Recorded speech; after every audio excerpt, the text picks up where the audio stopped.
আল্লাহ বলবেন খবরদার বান্দা মিথ্যা বলবি না, মিথ্যা বলিস না। দুনিয়াতে কোরআনের বায়ান করেছো ঠিক, কোরআনের তেলাওয়াত করে করে মানুষকে শোনাইতা ঠিক, তবে আমার জন্য করো নাই, দুনিয়ার মানুষদেরকে দেখাবার জন্য করেছো। দুনিয়ার মানুষ তোমাকে বড় বক্তা বলে ডাকলে বান্দা তুই খুশি হয়ে যাইতা, দুনিয়ার মানুষ তোমাকে বড় হুজুর বলে ডাকলে বান্দা খুশি হয়ে যাইতা, দুনিয়ার মানুষ তোমাকে বড় খতিব বলে ডাকলে খুশি হইতা, দুনিয়ার মানুষ তোমাকে বড় কারি বলে ডাকলে খুশি হইতা। যারে গোলাম যাও, দুনিয়ার নিয়তের উপরে বরকত দুনিয়ার মধ্যে পেয়ে গেছো। দুনিয়ার মানুষ তোমাকে বড় বক্তা বলে ডেকেছে, বড় কারি বড় হুজুর বলে ডাকতো, বড় মুফতি বলে ডাকতো, বড় মাওলানা বলে ডাকতো, বড় খতিব বলে ডাকতো, বড় কারি বলে ডেকেছে। হা হা গোলাম যাও যাও, দুনিয়ার নিয়তের উপরে বরকত দুনিয়ায় পাইছো, আমার দরবারে কিছু নাই, আমার দরবার থেকে হালাক। আল্লাহ তাআলা অনুরূপ ভাবে আযাবের ফেরেশতাদেরকে ডাক দেয়া বলবেন, ফেরেশতারা আমার এই নাফরমানকে উপর করে শোয়াও, এই নাফরমানকে উপর করে শোয়াইয়া এই নাফরমানকেও টেনে টেনে হেচড়ায়া হেচড়ায়া জাহান্নামের আগুনের মধ্যে নিয়ে ফালাও। আল্লাহর আযাবের ফেরেশতারা তখন ওই বান্দাকে উপর করে শোয়াইয়া ওই বান্দাকে টেনে টেনে হেচড়ায়া হেচড়ায়া জাহান্নামের আগুনের মধ্যে নিয়ে ফালাবে। জানো কি বন্ধু, জানো আল্লাহ তাআলা ৩ নম্বরে বিচার করবেন একজন দানবীর বান্দার, দানশীল বান্দার। দানবীর বান্দাকে ডাক দিয়ে বলবে, রে দানবীর, দুনিয়াতে আমি তোরে আমার নিয়ামত অর্থ সম্পদ তোরে আমি দান করলাম, বল রে গোলাম বল, আমার নিয়ামত পাওয়ার পরে আমি আল্লাহর জন্য কি করেছো, কতটুকু আমল করেছো? ওই দানবীর বান্দা বলবেন, আল্লাহ আমি তোমার নিয়ামতের স্বীকৃতি প্রদান করি। হা মালিক, হা হা, আমি তোমার নিয়ামতের স্বীকৃতি প্রদান করি, আমি তোমার নিয়ামত ভোগ করেছি মাওলা। তবে জানো এই নিয়ামত পাওয়ার পরে আমি কি করতাম, কি করেছি? আল্লাহ আমি সিলায়ে রহম, আত্মীয়তার বন্ধন আমি রক্ষা করে চলতাম। আল্লাহ এই অর্থ সম্পদ দিয়া আমি দুনিয়াতে আমি মসজিদের মধ্যে দান করতাম, মাদ্রাসায় দান করতাম, আল্লাহ আমি মাহফিলে দান করতাম, জনগণের কল্যাণে দান করতাম। আল্লাহ আমি গরিবদের পিছনে ব্যয় করেছি, ইয়াতীমদের পিছনে ব্যয় করেছি, জনগণের কল্যাণে ব্যয় করেছি, দেশের কল্যাণে সমাজের কল্যাণে আমি ব্যয় করতাম। এমন কোনো খাত নাই যেই খাতে দান করলে তুমি খুশি হইতা না, এমন প্রতিটা খাতে প্রতিটা জায়গায় আল্লাহ আমি দান করেছি। আল্লাহ বলবেন, কার জন্য দান করেছো? আল্লাহর বান্দা বলবেন, লিল্লাহি রাব্বিল আলামিন। দানবীর বলবেন, আল্লাহ আমি তোমার জন্য দান করতাম, তোমার জন্য, তোমার সন্তুষ্টির জন্য দান করেছি। আল্লাহ বলবেন, খবরদার বান্দা, খবরদার, মিথ্যা বলবি না, মিথ্যা বলবি না। দুনিয়াতে দান করেছো ঠিক, তবে আমার জন্য করো না, দুনিয়ার মানুষকে দেখাবার জন্য দান করেছো। যারে গোলাম যাও যাও, দুনিয়ার মানুষ তোমাকে বড় দানবীর বলে ডাকলে খুশি হইতা, দানবীর বলে না ডাকলে বেজার হয়ে যাইতা। দুনিয়ার মানুষ তোমাকে বড় দানশীল বলে ডাকলে খুশি হয়ে যাইতা, বড় দানশীল না ডাকলে বান্দা বেজার হয়ে যাইতা। নামের শুরুতে আলহাজ দানবীর না লিখলে বান্দা বেজার হয়ে যাইতা, নামের শেষে দানশীল বলা লাগতো। মানুষ তোমাকে হাজী সাহেব বলে না ডাকলে বান্দা বেজার হইতা। যারে গোলাম যাও যাও, দুনিয়ার নিয়তের উপরে বরকত দুনিয়ার মধ্যে পেয়ে গেছ। যারে গোলাম যাও যাও, আমার দরবারে কিছু নাই, আমার দরবার থেকে হালাক। আল্লাহ তাআলা অনুরূপ ভাবে আযাবের ফেরেশতাদেরকে ডাক দিয়া বলবেন, ফেরেশতারা আমার এই নাফরমানকে উপর করে শোয়াও, এই নাফরমানকে উপর করে শোয়াইয়া এই নাফরমানকেও টেনে টেনে হেচড়ায়া হেচড়ায়া জাহান্নামের আগুনের মধ্যে নিয়ে ফালাও। একটু মুহাব্বতের সাথে আওয়াজ করে বলবেন, আমার মাওলার যে জাহান্নাম, ওই জাহান্নামের আযাব আপনি আমি সহ্য করতে পারব। জাহান্নামের আগুন মাবুদ সইতে পারব না,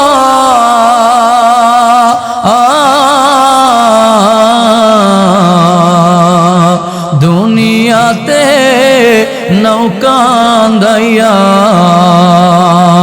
কবরে কান্দাইও না দুনিয়াতে নৌকা কান্দাইয়া আখেরে কান্দাইও না জাহান্নামের আগুন মাবুদ সইতে পারবো না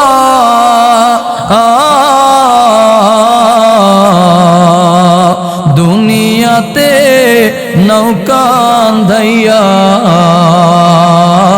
আখেরে কান্দাইও না দুনিয়াতে নৌকা কান্দাইয়া আখেরে কান্দাইও না জাহান্নামের আগুন কিন্তু বড় ভয়ঙ্কর আল্লাহর আযাব বড় কঠিন ওই আযাব কিন্তু আপনার আমার দ্বারা সহ্য করা সম্ভব না এজন্য বলছিলাম বাবা আপনি আমি জামাজে হওয়ার পরেও জাহান্নামের আগুনে জ্বলা লাগবে নামাজ পড়তে পড়তে কপালের মধ্যে কালো দাগ বসাবার পরেও জাহান্নামে জ্বলা লাগবে আপনি আমি রোজা রাখতে রাখতে যদি একেবারে হ্যাংলা পাতলা চিকন বাঁশের মতো হয়ে যায় এরপরেও জাহান্নামের আগুনে জ্বলা লাগবে আপনি আমি দান করতে করতে যদি বাস্তার ফকির হয়ে যাই এরপরেও কিন্তু জাহান্নামের আগুনে জ্বলা লাগবে বলে কেন তার একমাত্র কারণ হলো এই যে অন্তরটা ভালো না দিলটা ভালো না অন্তরটা ভালো না হওয়ার কারণে বান্দা নামাজ পড়তে যাইতো মসজিদে নামাজের জন্য যাইতো বান্দা কেন নামাজ পড়তো বলে মানুষ আমাকে নামাজি বলে ডাকবে সেজন্য দৈনন্দিন নামাজ পড়তো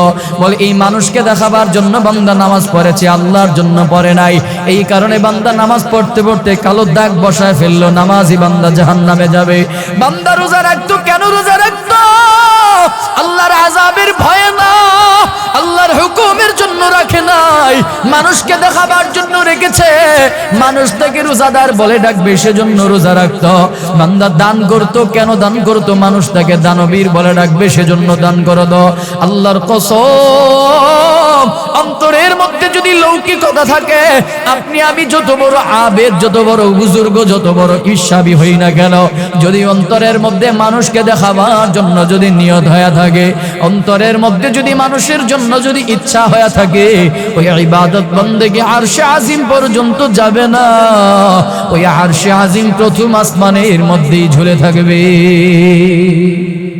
মাওলার ইশকে জ্বলে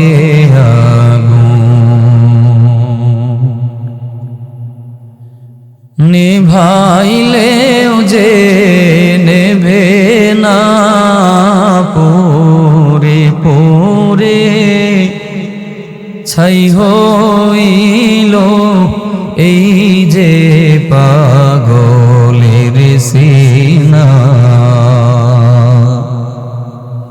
মাওলার ইশকে জ্বলে আগুন নিভাইলেও যে নেভে না পরে পরে ছাই হইল এই যে পাগলের সিনা পরে পরে ছাই হইল এই যে পাগলের সিনা ধরা দিয়েও দাও না ধরা কাছে থেকেও দাও না সারা ধরা দিয়েও দাও না ধরা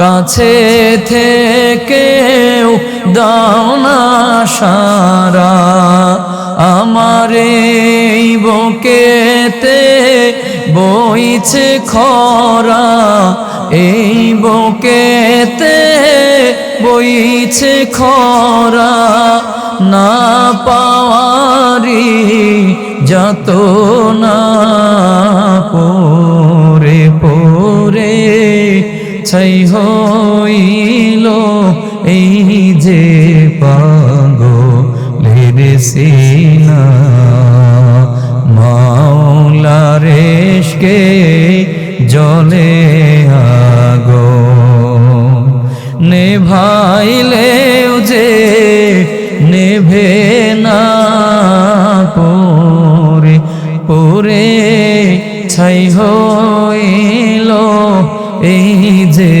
পাগলের সিনা। আলহামদুলিল্লাহ। عن شداد بن أوس رضي الله تعالى عنه قال قال رسول الله صلى الله عليه وسلم الكيس من دان نفسه وعمل لما بعد الموت والعاجز من أتبع نفسه هواها وتمنى على الله। শাদ্দাদ বিন আউস রাদিয়াল্লাহু তাআলা আনহু থেকে বর্ণিত, নবীজি সাল্লাল্লাহু আলাইহি ওয়াসাল্লাম বলেছেন, আল কাইয়্যিসু মান দানা নাফসাহু ওয়া আমিলা লিমা বাদাল মাউত। নবীজি সাল্লাল্লাহু আলাইহি ওয়াসাল্লাম বলেন, ওই মানুষটাই হলো জ্ঞানী বুদ্ধিমান। পয়গম্বর বলেন, ওই মানুষটা হলো আসল জ্ঞানী, আসল বুদ্ধিমান। বলে কোন মানুষটা? বলে মান দানা নাফসাহু। এক নম্বর গুণ হলো যেই মানুষটা তার নিজের নফসটাকে নিজে নিয়ন্ত্রণ করতে পারে। 2 নম্বর গুণ হলো ওয়া আমিলা লিমা বাদাল মাউত। পয়গম্বর বলেন, 2 নম্বর গুণ হলো যেই মানুষটা মৃত্যুর পরবর্তী জীবন মানে আখিরাত, ওয়া আমিলা লিমা বাদাল মাউত, মৃত্যুর পরবর্তী জীবনের জন্য যেই মানুষটা আমল করে যায়, কাজ করে যায়। এই 2টা গুণ যার মধ্যে পাওয়া যাবে, 1 নম্বর গুণ হলো নিজের নফসটাকে যেই মানুষটা নিয়ন্ত্রণ করতে পারবে, কাবু করতে পারবে। 2 নম্বর গুণ হলো ওয়া আমিলা লিমা বাদাল মাউত, মৃত্যুর পরবর্তী জীবন মানে আখিরাতের জন্য। ওই আখিরাতের জন্য যেই মানুষটা আমল করে যাবে, পয়গম্বর আলাইহিস সালাম বলেন, এই মানুষটাই হলো আসল বুদ্ধিমান, আসল জ্ঞানী। দুনিয়ার মানুষের বিচারে জ্ঞানী হওয়ার জন্য মাস্টার্স ডিগ্রি অর্জন করা লাগে, কিন্তু পয়গম্বরের বিচারে জ্ঞানী হওয়ার জন্য, বুদ্ধিমান হওয়ার জন্য শিক্ষার সার্টিফিকেট লাগবে না। পয়গম্বরের বিচারে জ্ঞানী হওয়ার জন্য আপনাকে আমাকে কোটি টাকার মালিক হওয়া লাগবে না। পয়গম্বরের বিচারে আপনাকে আমাকে জ্ঞানী হওয়ার জন্য সুন্দর করে সাজিয়ে গুছিয়ে কথা বলা লাগবে না। বলে একজন কৃষক চাইলেও পয়গম্বরের বিচারে জ্ঞানী হতে পারবে। ইসলাম কতটা সুন্দর, ইসলাম কতটা চমৎকার, কতটা পরিচ্ছন্ন, এই হাদিসের দিকে তাকালেও বোঝা যায়। কতটা সুন্দর, কতটা পরিচ্ছন্ন, এই হাদিসের দিকে একটু মন দিয়ে তাকালেও বোঝা যায় কতটা সুন্দর। জ্ঞানী হওয়ার জন্য দুনিয়ার মানুষের বিচারে লাগবে টাকা, লাগবে জ্ঞান, লাগবে শিক্ষার অর্জন, কিন্তু নবীজির বিচারে, ইসলামের বিচারে জ্ঞানী হওয়ার জন্য এত কিছু লাগে না, এত কিছু লাগবে না। একজন কৃষক চাইলেও জ্ঞানী হতে পারে, একজন দিন মজুর চাইলেও বুদ্ধিমান হতে পারে, একজন দিন আনে দিন খায় ওই বান্দাটা চাইলেও জ্ঞানী হতে পারবে, বুদ্ধিমান হতে পারবে। বলে কি লাগবে? 2টা গুণ লাগবে। 1 নম্বর গুণ হলো মান দানা নাফসাহু, নিজের নফসটাকে যেই মানুষটা নিজে নিয়ন্ত্রণ করতে পারে। 2 নম্বর গুণ হলো ওয়া আমিলা লিমা বাদাল মাউত, মৃত্যুর পরবর্তী জীবনের জন্য যেই মানুষটা কাজ করতে পারবে, কাজ করে যাবে।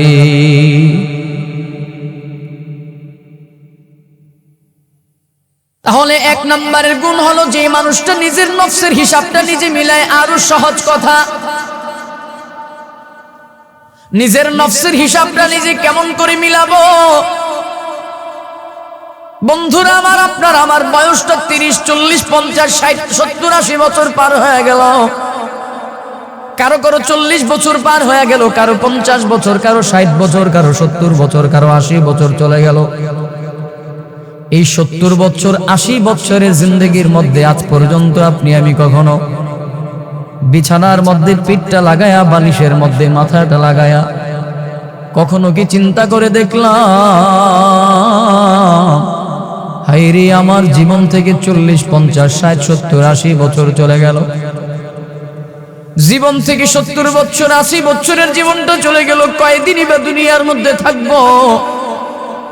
কিন্তু এই হায়াতের জিন্দেগিতে আমার কত নামাজ চলে গেল, কত রোজা চলে গেল, কত ইবাদত বন্ধ হয়ে গেল। একটু বিছানার মধ্যে পিঠ লাগাইয়া, বালিশের মধ্যে মাথাটা লাগাই একটু চিন্তা করে দেখা দরকার। হায়রে আমার এই 70, 80 বছরের জীবন থেকে আমার কত ইবাদত বন্দেগি ছুটে গেল, কত মানুষের হক আমি নষ্ট করলাম, কত মানুষের সম্পদ নষ্ট করলাম, কত ভাইয়ের হক নষ্ট করলাম, মিথ্যা বলে কত মানুষকে কত ধোঁকা দিলাম, কত প্রতারণা করলাম, ব্যবসা বাণিজ্যের মধ্যে কত ধোঁকা দিলাম, ওজনে মাপে কত কম দিলাম। আজকে যদি আমার আজরাইল ফেরেশতা আমার জীবনটা কবজ করার জন্য, রূহটা নেওয়ার জন্য চলে আসে, যদি আমার রূহটা যদি চলে যায়, এই মুহূর্তে যদি আমার জীবনটা শেষ হয়ে যায়, জাহান্নাম ব্যতীত কিন্তু আপনার আমার কোনো উপায় থাকবে না। দিল ই নফস আপনাকে আমাকে কত দিকে ডাইভার্ট করার জন্য কত চেষ্টা করবে, এই মনটা কত দিকে যাওয়ার জন্য দিল কত আনসান করবে, কত কিছু করবে। মনটা বলবে একটু মিথ্যা বলো, কোনো সমস্যা হবে না, অল্প মিথ্যার দ্বারা তোমার ফায়দা হয়ে যাবে। দিল বলবে একটু গান শোনো, কোনো সমস্যা নাই, একটু মজা পাইবা। মন বলে একটু হারাম খাও, একটু সুদ খাও, সমস্যা নাই। মনটা বলবে একটু ঘুষ খাও, কোনো ব্যাপার না, কোনো বিষয় না। মনটা বলবে একটু মিথ্যার আশ্রয় নিয়ে 2 টাকা একটু বেশি ইনকাম করে পকেটে ঢুকাও, ব্যাপার না, সমস্যা হবে না, কোনো বিষয় হবে না, কোনো সমস্যা নাই। দিলটা কত ধরনের কত প্ররোচনা দিবে, গুনার কারণে, গুনার জন্য, গুনার দিকে নিয়ে যাওয়ার চেষ্টা করবে। পয়গম্বর বলেন, মান দানা নাফসহু, এই দিলটাকে যেই মানুষটা নিয়ন্ত্রণ করে গুনাহ থেকে বাঁচায় রাখতে পারবে, নবীজি বলেন এই মানুষটাই হলো আসল জ্ঞানী, আসল বুদ্ধিমান। আপনার আমার এই দিল, এই মন শয়তানের ওয়াসওয়াসায়, শয়তানের ধোঁকায় ডানে বামে চতুর্দিকে ছোটাছুটি করবে। নামাজের সময় বিভিন্ন টাল বাহানায় দিলটা করবে, রোজার সময় বিভিন্ন অসুস্থতার অজুহাত দেখাবে, সাদাকা করার সময়, দান করার সময় দিল বিভিন্ন ধরনের হাজত সামনে পেশ করবে। গুনার দিকে মনটা একটু ধাবিত করবে, বিভিন্ন ভাবে মনটা আপনাকে আমাকে গুনার দিকে নিয়ে যাওয়ার চেষ্টা করবে। এই নফস, এই নফস ইবলিসের ভাই তো এই নফসটা, এই নফস আপনাকে আমাকে গুনার দিকে ধাবিত করতে থাকবে। নবীজি বলেন এই নফসটাকে যে মানুষটা নিয়ন্ত্রণ করতে পারবে, সেই হলো আসল জ্ঞানী। মান দানা নাফসাহু, যে মানুষটা নিজের নফসটাকে নিয়ন্ত্রণ করবে, সেই মানুষটা আসল জ্ঞানী, আসল বুদ্ধিমান। 2 নম্বর গুণের কথা আপনার আমার পয়গম্বর বলেছেন, ওয়া আমিলা লিমা বাদাল মাউত, মৃত্যুর পরবর্তী জীবনের জন্য যেই মানুষটা আমল করে যাবে, কাজ করে যাবে, সেই মানুষটা আসল জ্ঞানী, বুদ্ধিমান। মৃত্যুর পরবর্তী জীবনটাই হলো আপনার আমার জীবনের আসল জিন্দেগি। একজন ইমানদারের আসল বিশ্বাসের নাম হলো আখিরাত। ইমানদার যারা, তাদের অন্তরের মধ্যে বিশ্বাস বদ্ধমূল হয়ে আছে, দুনিয়াটা কিছু না। দুনিয়া আপনার আমার এই দুনিয়ার জিন্দেগিটা 2 দিনের জিন্দেগি, 2 দিন দুনিয়াতে ঘুরে ফিরে বিদায় হয়ে যাব। ইমানদারের আসল জীবনের নাম হলো আখিরাত, পরকালের জীবনটা। ওই পরকালের জীবনের জন্য আপনি আমি কাজ করে যাব, কাজ করে যাব। ওই ইমানদারদের আসল জিন্দেগির নাম হলো আখিরাত, আখিরাতের জন্য কাজ করো। নবীজি সাল্লাল্লাহু আলাইহি ওয়াসাল্লাম বলেন, হায়াতের এই জিন্দেগিটা আপনার আমার, এই হায়াতের জিন্দেগিটা কই দিনে।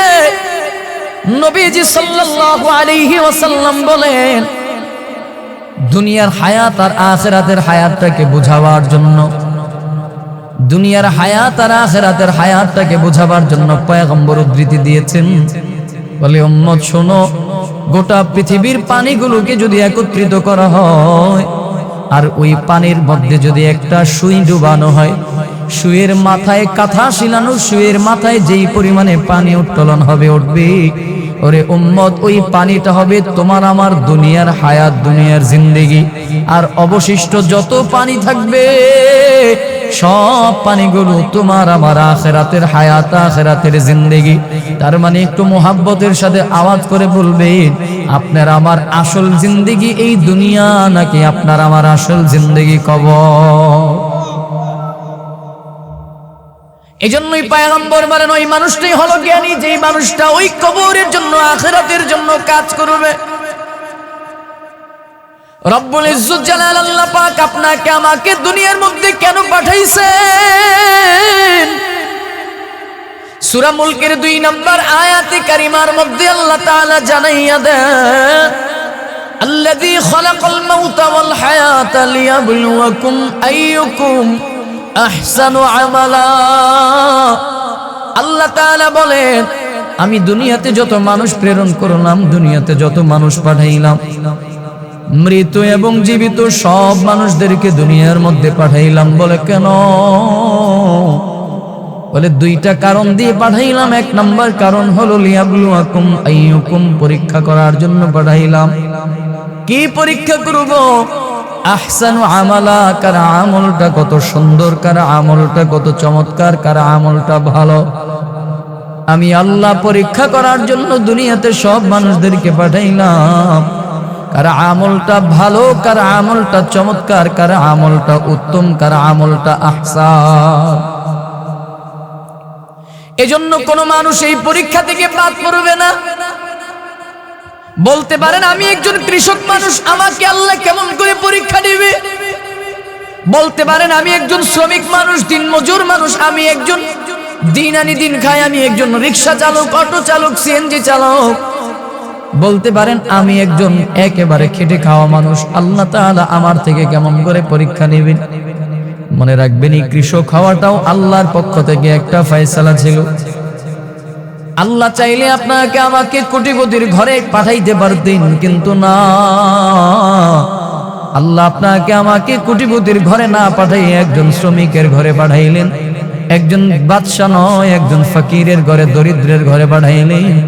একজন নিম্নবিত্ত মানুষের ঘরে পাঠাইছেন, একজন মধ্যবিত্ত মানুষের ঘরে পাঠাইলেন।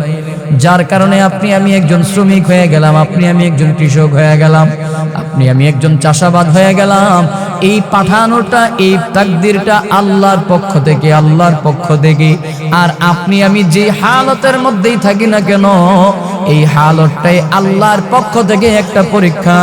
বান্দা, তুমি দিনমজুর হওয়ার পরে আমি আল্লাহর জন্য কেমন আমল করো? বান্দা, তুমি কৃষক হওয়ার পরে আমি আল্লাহর জন্য কেমন আমল করো? বান্দা, তুমি ড্রাইভার হওয়ার পরে আমি আল্লাহর জন্য কতটুকু আমল করো? বান্দা, তুমি ডাক্তার হওয়ার পরে আমি আল্লাহর জন্য কতটুকু ইবাদত করো? বান্দা, তুমি এমপি, মন্ত্রী, মেম্বার, চেয়ারম্যান হওয়ার পরে আমি আল্লাহর জন্য কতটুকু আমল করো? এই নাসির ভাইয়ের মতো ব্যবসায়ী হওয়ার পরেও বান্দা তুমি কতটুকু আমল করো? দোকানদার হওয়ার পরে বান্দা কতটুকু আমল আমি আল্লাহর জন্য করো? আমি আল্লাহ তোমাদেরকে পরীক্ষা করার জন্য দুনিয়ার মধ্যে পাঠাইলাম। আল্লাহ তাআলা এই পরীক্ষাকে আরো মজবুত করে, শক্ত করে আল্লাহ তাআলা জানাইয়া দেন, ওয়ালানাবলুওয়ান্নাকুম বিশাইইম মিনাল খাউফি ওয়াল জুউ ونقص من الأموال والأنفس والثمرات وبشر الصابرين। আল্লাহ তাআলা আপনাকে আমাকে আরো পরীক্ষা করবেন। কেমন পরীক্ষা? আল্লাহ বলেন, গোলাম, আমি তোমাদেরকে পরীক্ষা করবই করব। এই পরীক্ষা থেকে কেউ বাদ পড়বা না, কেউ বাদ পড়বা না। এই পরীক্ষা আমি তোমাদেরকে মাঝে মাঝে করব, খৌফ মানে ভয় দিয়ে পরীক্ষা করব। আল্লাহ বলেন, এই পরীক্ষা তোমাদেরকে মাঝে মাঝে জু মানে ক্ষুধা দিয়ে করব। আল্লাহ বলেন, এই পরীক্ষা আমি তোমাদেরকে মাঝে মাঝে ওয়াল আমওয়াল, আমি আল্লাহ তোমাদেরকে সন্তান দিয়া, সম্পদ দিয়ে তোমাদেরকে মাঝে মাঝে পরীক্ষা করব। ওয়াসসামারাত, আল্লাহ বলেন, গোলাম, আমি আল্লাহ তোমাদেরকে মাঝে মাঝে ফলমূল দিয়ে পরীক্ষা করব। কার ফলমূল বেশি হলে আল্লাহ তাআলার প্রতি কেমন আচরণ করো, ফলমূল কম হলে আল্লাহর প্রতি কেমন ইবাদত বন্দেগী করো, আল্লাহর প্রতি কেমন ইবাদত বন্দেগী করো, সম্পদ কমে গেলে আল্লাহর সাথে কেমন আচরণ করো, কেমন ইবাদত বন্দেগী করো। আরে গোলাম, ভয়ের মধ্যে পড়ে আল্লাহকে কতটুকু স্মরণ করো, ভয় না থাকলে কতটুকু আল্লাহকে স্মরণ করো, ক্ষুধার তাড়নায় কতটুকু আল্লাহকে তুমি স্মরণ করো, ক্ষুধার তাড়নায় আল্লাহর ইবাদত বন্দেগী কতটুকু অনুসরণ করো, আবার ক্ষুধা না থাকলে আল্লাহর ইবাদত বন্দেগী কতটুকু করো। আল্লাহ বলেন, গোলাম আমি তোমাদেরকে এই সব বিষয় দিয়ে তোমাদেরকে পরীক্ষা করব। এই পরীক্ষা থেকে কেউ বাদ পড়বে না। আপনি আমি কেউ না বলে আপনাদের জন্য পরীক্ষা, আমার জন্য না, বিষয়টা এমন না। বরঞ্চ আল্লাহ তাআলা একজন আলেমের জন্য পরীক্ষা, একজন গায়রে আলেমের জন্য পরীক্ষা। সব বান্দাদেরকে আল্লাহ পরীক্ষা করবেন। কি পরীক্ষা করবেন? আহসানু আমালা, কার আমলটা কত সুন্দর, কার আমলটা কত চমৎকার, কার আমলটা কত ভালো, কার আমলটা কত উত্তম, কার আমলটা কত সুন্দর, কার আমলটা কত ভালো। আল্লাহ তাআলা এই আয়াতে কারিমার মধ্যে না আকসারু আমালার কথা বলেন নাই, বেশি আমলের কথা বলেন নাই। আল্লাহ বলেন নাই যে বান্দা কার আমলটা বেশি আমি সেটা দেখব, পরীক্ষা করব। আল্লাহ বলেন না, আমি দেখব কার আমলটা সুন্দর, কার আমলটা ভালো, কার আমল বেশি। আল্লাহ বলেন আমি এটা দেখব না। কে বিশাল আমল নিয়ে আসলো আমি সেটা দেখব না, আমি সেটা পরীক্ষা করব না। কি পরীক্ষা করব? লিয়াবলুয়াকুম আইয়ুকুম আহসানু আমালা, কার আমলটা সুন্দর, কার আমলটা ভালো। শুধুমাত্র শিক্ষিত মানুষটাই যে বেশি আমল সুন্দর করতে পারে না, ব্যাপারটা এরকম না। ইসলাম কতটা চমৎকার, কতটা পরিচ্ছন্ন, কতটা সুন্দর। দিন মজুর চাইলেও আমল সুন্দর করতে পারে, চাষাবাদ চাইলেও আমল সুন্দর করতে পারে, শ্রমিক চাইলেও আমল সুন্দর করতে পারে, একজন ফকির চাইলেও আমলটাকে সুন্দর করতে পারে, একজন নিম্নবিত্ত মানুষ চাইলেও আমলটাকে সুন্দর করতে পারে। আবার অনুরূপভাবে একজন কোটিপতি, দামি সম্পদওয়ালা, টাকাওয়ালা ওই ব্যক্তি ইচ্ছা পোষণ করলে সে চাইলেও আমলটাকে সুন্দর করতে পারে। প্রশ্ন হলো, বলতে পারেন, বলেন কেমনে আমল সুন্দর করব? আমল সুন্দর হবে কিসের মাধ্যমে? একেবারে সহজ কথা, সহজ উত্তরের নাম হলো আমল সুন্দর হবে বান্দার অন্তরের মাধ্যমে, দিলের মাধ্যমে। বাজান আর একটু মনোযোগ দিয়ে কথাগুলো আর একটু বোঝার চেষ্টা করবেন। প্রশ্ন করতে পারেন, আল্লাহ তো আমল সার কত সুন্দর সেটা দেখবেন, তো আমলটা সুন্দর হবে কিসের মাধ্যমে? আমল আহসানু আমালা, কেমন করে আমলটা সুন্দর হবে? সহজ কথা, সহজ উত্তর হলো বান্দার এই অন্তরের মাধ্যমে, দিলের মাধ্যমে, তন্তরের মাধ্যমে আমল সুন্দর হয়। সহজ উত্তর, যার আমল যত সুন্দর, যার অন্তর যত সুন্দর, ওই মানুষটার আমলও তত সুন্দর। যার অন্তরটা যত ভালো, ওই মানুষটার আমলও তত ভালো। আরো সহজ কথা, যেই মানুষের অন্তরটা যত ভালো, ওই মানুষটাও আল্লাহর কাছে তত ভালো। যেই মানুষের অন্তরটা যত সুন্দর, ওই মানুষটাও আল্লাহর কাছে তত সুন্দর। যেই মানুষের অন্তরটা যত পরিষ্কার, ওই মানুষটাও আল্লাহর কাছে তত পরিষ্কার। যেই মানুষের অন্তরটা যত দামি, ওই মানুষের আল্লাহ, ওই মানুষটাও আল্লাহর কাছে তত দামি, তত ভালো, তত উত্তম, তত আহসান। এজন্য আপনার আমার একেবারে প্রধান থেকে প্রধান কাজ হবে ইবাদত বন্দেগী করব অন্তর থেকে, অন্তর থেকে, অন্তর থেকে। যদি এই অন্তরটাকে দামি বানাইতে পারি, আমি আপনিও আল্লাহর কাছে বড় দামি হয়ে যাব।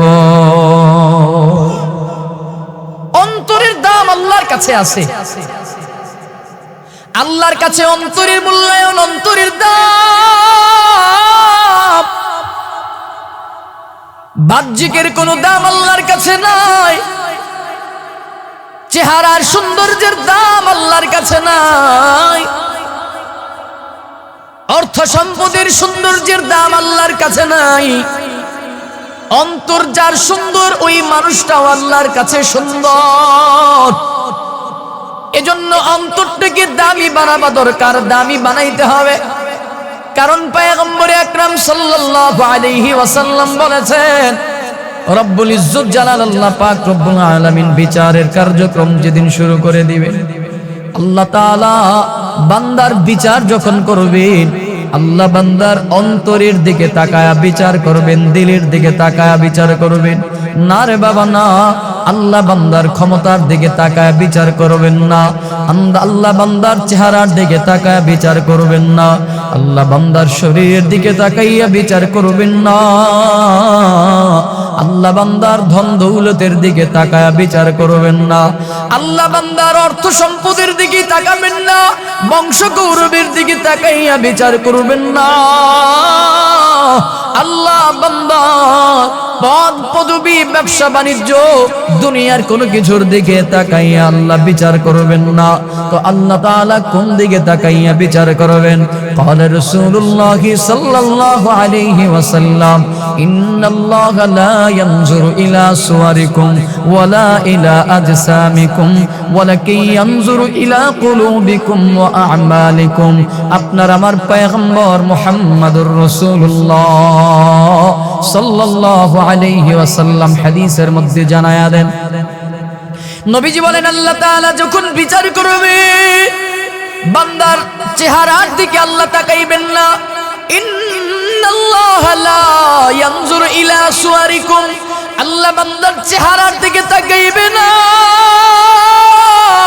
ওয়ালা ইলা আজসামিকুম, আল্লাহ বান্দার শরীরের দিকে তাকাইবে না। ইন্নাল্লাহা লা ইয়ানজুরু ইলা সুওয়ারিকুম ওয়ালা ইলা আজসামিকুম ওয়ালাকিন ইয়ানজুরু ইলা কুলুবিকুম কুলুবিকুম কুলুবিকুম। পয়গম্বর বলেন আল্লাহ বিচারের দিবসে বিচার যখন করবেন, আল্লাহ তাআলা শুধুমাত্র কেবলমাত্র আল্লাহ তাআলা অন্তরের দিকে তাকাইবেন, অন্তরের দিকে তাকাইবেন, অন্তরের দিকে কুলুবিকুম তোমাদের অন্তরের দিকে তাকায়া বিচার করবেন, ওয়া আমালিকুম আমলের দিকে তাকাইবেন। কার অন্তরটা সুন্দর, কার আমলটা সুন্দর, কার আমলটা ভালো, অন্তরের দিকে তাকায় বিচার করবেন, কার অন্তর সুন্দর, কার আমল সুন্দর। আপনি আমি চেহারার সৌন্দর্যের জন্য যেই পরিমাণে সময় আপনি আমি ব্যয় করি, কিন্তু আপনি আমার এই অন্তরটাকে সুন্দর করার জন্য তার অর্ধেক সময় আপনি আমি ব্যয় করি না। যদি আপনি আমি চেহারা সৌন্দর্যের পিছনে সময় নষ্ট না করে অন্তর সৌন্দর্যের পিছনে সময় ব্যয় করতাম, তো আপনার আমার এই জমিনের মধ্যে এত অশান্তি, এত ধরনের ফাসাদ জমিনের মধ্যে থাকতো না, সব বন্ধ হয়ে যাইত। চেহারার সৌন্দর্যের চাইতে অন্তরের সৌন্দর্যের দাম আল্লাহর কাছে অনেক বেশি। জানো কি বন্ধু, জানো রব্বুল ইজ্জত জালাল আল্লাহ পাক রব্বুল আলামিন যেদিন বিচারের কার্যক্রম শুরু করে দিবেন, আপনি আমি নামাজি হওয়ার পরেও জাহান্নামের আগুনের মধ্যে জ্বলা লাগবে। নামাজ পড়তে পড়তে কপালের মধ্যে কালো দাগ বসায় ফেলার পরেও জাহান্নামের আগুনে আপনি আমি জ্বলব। রোজা রাখতে রাখতে যদি চিকন হ্যাংলা পাতলাও হয়ে যায়, বাঁশের মতো চিকনও যদি হয়ে যায়, এরপরেও একদিন আপনি আমি জাহান্নামের আগুনের মধ্যে জ্বলব। আপনি আমি দান করতে করতে যদি রাস্তার ফকিরও হয়ে যায়, তারপরেও জাহান্নামের আগুনে জ্বলব। বলে কেন? বলে তার একমাত্র কারণ হলো অন্তরটা সুন্দর, অন্তরটা ভালো না হওয়ার কারণে। রব্বুল ইজ্জত জালাল আল্লাহ পাক রব্বুল আলামিন যেদিন বিচারের কার্যক্রমটা শুরু করে দিবেন, আমার জবানের কথা নয়, পয়গম্বরের জবানের কথাগুলো আপনাদেরকে শোনাই। নবীজি সাল্লাল্লাহু আলাইহি ওয়াসাল্লাম হাদিসের মধ্যে, মুসলিম শরীফের হাদিসের মধ্যে জানায়া দেন, মুসলিম শরীফের এক বর্ণনার হাদিসের মধ্যে পয়গম্বর জানান, এক লম্বা চূড়া হাদিসের ইতিহাস পাওয়া যায়। আবু হুরায়রা রাদিয়াল্লাহু তাআলা আনহু থেকে বর্ণিত হাদিস। আবু হুরায়রা রাদিয়াল্লাহু তাআলা আনহু বর্ণনা করেন, আল্লাহ পাক রব্বুল ইজ্জত জালাল যেদিন আপনার আমার বিচারের কার্যক্রম শুরু করে দিবেন, আল্লাহ তাআলা সর্বপ্রথম তিনজন মানুষকে দিয়ে বিচারের কার্যক্রম শুরু করবেন। এক নম্বরে বিচার করবেন একজন আল্লাহ তাআলার রাস্তায় একজন শহীদ বান্দাকে দিয়া। দুই নম্বরে বিচার করবেন একজন আলেম, একজন কারিকে দিয়া। তিন নম্বরে বিচার করবেন একজন দানবীর বান্দাদেরকে দিয়া।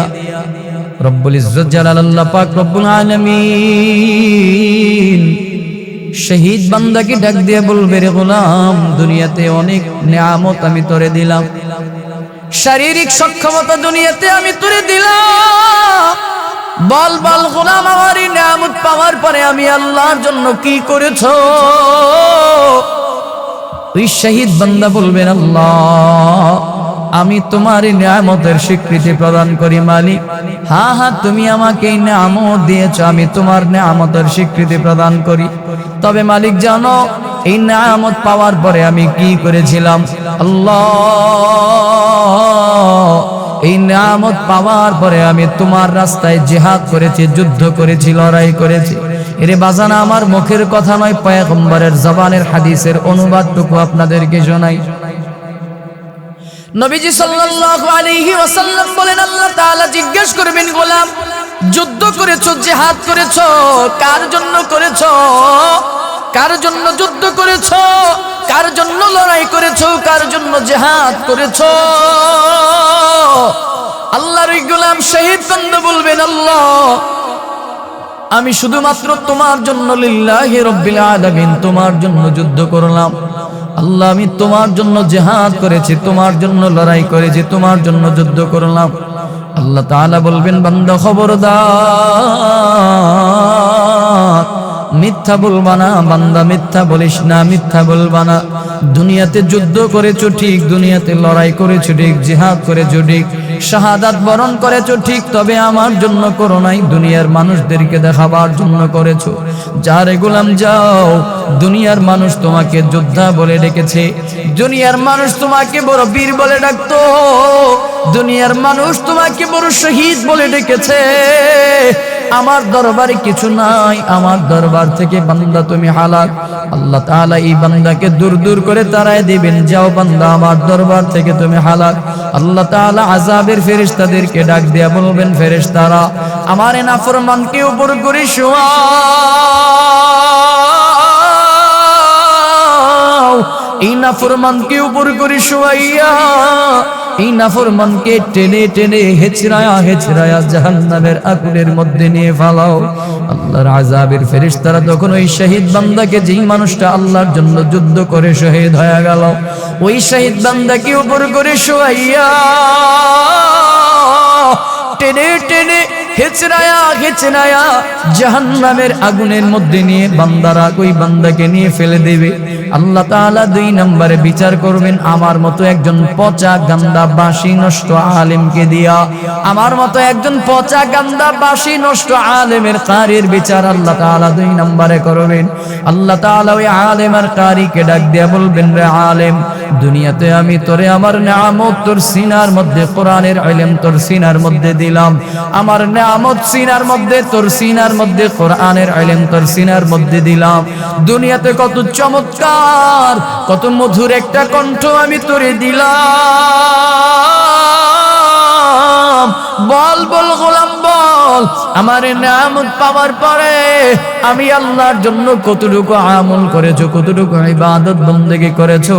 বল রে গোলাম বল, আমি আল্লাহর জন্য কতটুকু ইবাদত বন্দেগী করলা, কতটুকু আমল করলা? ওই আলেম আর কারি বলবেন, আল্লাহ, লিল্লাহি রাব্বিল আলামিন, আল্লাহ, আমি তোমার জন্য আমল করেছি। মালিক, কি করতাম জানো? তোমার এই নিয়ামত পাওয়ার পরে আল্লাহ কি করেছি? আল্লাহ, আমি দুনিয়ার মানুষদেরকে কোরআনের বায়ান করে করে শোনাইতাম, দুনিয়ার মানুষদেরকে কোরআনের তেলাওয়াত করে করে শোনাতাম।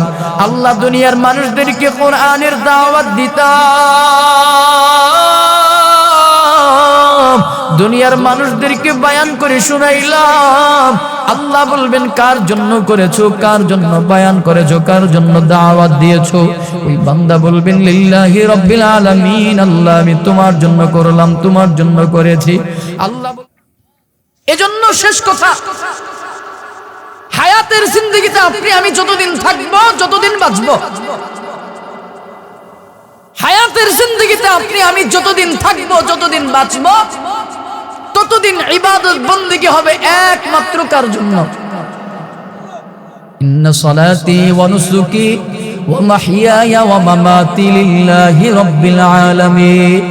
আল্লাহ তাআলা তার প্যারা পয়গম্বর মুহাম্মদুর রাসূলুল্লাহ সাল্লাল্লাহু আলাইহি ওয়াসাল্লামকে শিক্ষা দিলেন, ও বন্ধু আমার, আপনি বলেন আমার নামাজ, আমার কোরবানি, ওয়া মাহইয়ায়া ওয়া মামাত, আমার জীবন আমার মরণ, এক কথায় আমার সবকিছু হবে লিল্লাহি রাব্বিল আলামিন, আল্লাহ আপনার জন্য, আপনার জন্য। আপনার আমার পয়গম্বর মুহাম্মদুর রাসূলুল্লাহ সাল্লাল্লাহু আলাইহি ওয়াসাল্লামের সবকিছু যদি আল্লাহর জন্য হতে পারে, তো ওই পয়গম্বরের অনুসারী, ওই পয়গম্বরের আদর্শের সৈনিক উম্মত হয়ে আপনার আমার সব কিছু হবে কার জন্য? আল্লাহর জন্য। হায়াতের জিন্দেগিতে যতদিন থাকবো, যতদিন বাঁচবো, হায়াতের জিন্দেগিতে আল্লাহ আপনাকে আমাকে যতদিন রাখবেন, যতদিন আপনি আমি বাঁচবো, তো ততদিন আপনার আমার একমাত্র ইবাদতের উদ্দেশ্য হবে আল্লাহ। রাজি আছেন ইনশাআল্লাহ? হায়াতে যদি একটা সেজদাও দেই, কথার কথা বললাম আর কি, যতটুকু ইবাদত বন্দেগী করব, ততটুকু ইবাদতই আল্লাহর জন্য করব, মানুষকে দেখাবার জন্য, মানুষকে দেখাবার জন্য। আমরা তো নামাজ পড়তে যাই, সপ্তাহে একদিন শুক্রবারে নামাজ পড়তে যাই, কেন? সপ্তাহে একদিন শুক্রবারে নামাজটাও যদি না পড়ি, মানুষ কি বলবে? বলে সপ্তাহে শুক্রবারে নামাজটাও যদি পড়তে মসজিদে না যাই, তো মানুষ কি বলবে? তো মানুষ কি বলবে এই কথা থেকে বাঁচার জন্য নামাজ পড়তে যাই, আল্লাহর জন্য নামাজ পড়তে যাই না। যার কারণে দেখা গেল মসজিদগুলো ফজরের ওয়াক্ত পড়ে থাকে ফাঁকা, 5 ওয়াক্ত নামাজের সময় পড়ে থাকে ফাঁকা, কিন্তু জুমার টাইমে, জুমার দিন, জুমার ওয়াক্তে মসজিদ ভইরা, বারান্দা ভইরা, একেবারে বাইরেও মানুষ দাঁড়ায়। আবার কি নামাজ পড়ে ইমাম সাহেব হুজুর ডাইনে বামে আসসালামু আলাইকুম ওয়া রাহমাতুল্লাহ, আসসালামু আলাইকুম ওয়া রাহমাতুল্লাহ, সালামটা ফিরাইতে দেরি, মাশাআল্লাহ পিছন থেকে বাড়িতে দৌড় দিতে দেরি হয়। এইজন্য এই ধরনের নামাজের জন্য সতর্ক বার্তা, এই নামাজ দ্বারা আল্লাহর কাছে পার পাওয়া যাবে না, এই নামাজ দ্বারা আল্লাহর কাছে পার পাওয়া যাবে না। শুক্রবারে একদিন নামাজ পড়তে যাই, কেন? এটা না পড়তে গেলে মানুষ কি বলবে? এর জন্য বলা হয়ে থাকে, নবীজি সাল্লাল্লাহু আলাইহি ওয়াসাল্লাম বলেন, এরা প্রকৃত বুদ্ধিমান না। প্রকৃত বুদ্ধিমান কারা? আল কাইয়িসু মান দানা নাফসাহু ওয়া আমিলা লিমা বাদাল মাউত, যারা নিজের এই নফসটাকে নিয়ন্ত্রণ করতে পারে, নিয়ন্ত্রণ করে, মনটা বলে নামাজ পড়া দরকার নাই, ঘুমা। ফজরের টাইমে শয়তান কাতুকুতু দিয়ে কই ঘুমা ঘুমা, হ্যাঁ, হাত পা টিপা দেয়, হাত পা চাইপা দেয় ফজরের ওয়াক্তে, ঘুমা, শীতের রজনীতে ঘুমানো দরকার নাই। তো এই নিজের এই নফসটাকে বিলীন করতে পারার নাম হলো জ্ঞানী বুদ্ধিমান। দিল বলবে মিথ্যা বল, কোনো সমস্যা নাই, একটু মিথ্যা কথা অল্প একটু বইলা একটু ফায়দা হাসিল করে নেই। তো দিলের এই চাহিদাটাকে বিসর্জন দিতে পারার নাম বুদ্ধিমান। নবীজি বলেন এটাই হলো বুদ্ধিমানের কাজ। মান দানা নাফসাহু, যে নিজেকে চিনে, নিজের নফসটাকে যে নিয়ন্ত্রণ করতে পারে, ওয়া আমিলা লিমা বাদাল মাউত, এবং মৃত্যুর পরবর্তী জীবনের জন্য যেই মানুষটা কাজ করে, আমল বন্দেগী করবে। এজন্য আপনি আমি হায়াতের জিন্দেগিতে আমল কি দুনিয়ার জন্য করব না আখিরাতের জন্য করব? আল্লাহর পয়গম্বর সাল্লাল্লাহু আলাইহি ওয়াসাল্লাম যে 2টা গুণের কথা বলেছেন বুদ্ধিমান হওয়ার জন্য, আল্লাহ পাক রব্বুল ইজ্জত জালাল আমাদের সবাইকে রাসূলের বিচার অনুযায়ী আমাদেরকে বুদ্ধিমান হওয়ার তৌফিক দান করুক, পড়েন আমিন।